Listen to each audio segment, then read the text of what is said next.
간혹가다 이런 환자분도 계신데 요즘 대리수술 같은 게 문제가 되고 있잖아요. 진짜 원장님이 하는 거 맞냐? 그럼 몇 번씩 물어보세요. 코앞에 얼굴을 드러내도 아닌 것 같다고 하는 사람도 있고 처음 보는 사람처럼 같아요. 진짜요?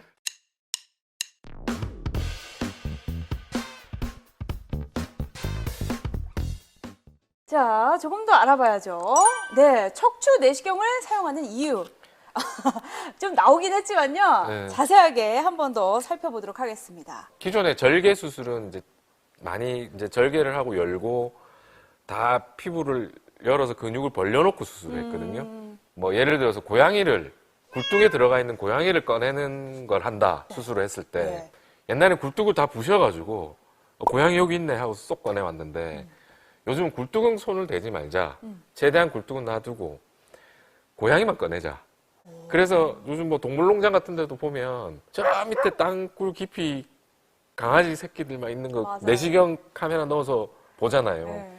그래서 마찬가지로 척추에도 조그만 구멍만 뚫어서 척추관이 들어가서 그래서 안에 들여다보고 바로 코앞에서 보는 것보다 더 가깝게 보면서 수술을 시행할 수가 있죠. 이야, 예. 우리 허리에, 우리 척추에 어떤 것들도 건드리지 않고 네. 아픈 부분만 딱 고쳐내자. 네. 약간 고양이 구출 작전, 굴뚝의 고양이 구출 작전이라고 생각을 하면 되겠네요. 강아지도 됩니다. 네, 강아지. 강아지가 섭섭할 것 같아서. 좌측 그림이 절개를 한 그림이죠. 네. 전신 마취하고 피부를 절개하고 지금 보면은 거의 해부학 수준으로 등을 벌려놨잖아요. 네. 나사못으로 고정된 수술이거든요. 이런 수술들이 대세였다면 요즘은 저렇게 구멍을 2개를 뚫습니다. 양방향 내시경 같은 네. 경우에 그렇게 구멍을 2개 뚫고 직접 저기 척추 안쪽으로 접근해서 볼 수가 있습니다. 그래서 아주 최소 침습이라고 그러죠. 적게 침범하고 적게 절개하고 해서 이제 이런 식으로 수술을 하고 있는 거죠. 장점은 전신 마취 하지 않고 국소 마취, 부분 마취입니다. 하반신 마취. 그럼 결박을 하지 않나요? 그렇죠. 이제 환자가 실제 깨어 있는 경우도 많습니다. 그래서 환자분들하고 저하고 대화하면서 수술을 하시는 경우도 있으세요. 간혹가다 환자분들이 막 네. 수술 어떻게 됐는지 물어보시기도 하고 이런저런 얘기하면서 물을 넣어가듯이 수술을 하는 경우도 있죠. 근데 대부분의 환자들은 수술실에 들어가는 것 자체가 이제 좀 공포스러운 거잖아요. 그렇죠. 불 켜지고 막 이런 네. 드라마 같은 데서 보듯이.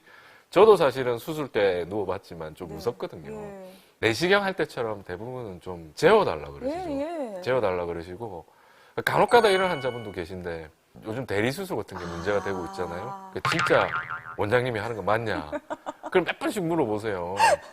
코앞에 얼굴을 드러내도 아닌 것 같다고 하는 사람도 있고 처음 보는 사람처럼 같아요. 진짜요? 환자일 때 깨어 있으면서 안전하게 할 수 있다는 거죠. 신뢰도 가질 수 있고요. 네.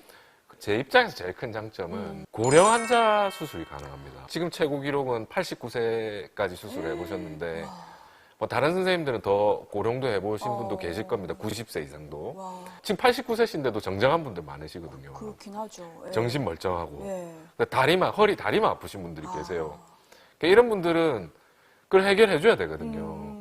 허리 치료해주면 혼자서 장도 보러 다니시고 집에서 혼자 밥도 해드시고 자식도 의지 안 하고 사실 수 있는 분들도 많거든요. 네. 수술의 위험 부담도가 확 떨어졌기 때문에 고령도 수술이 가능하다.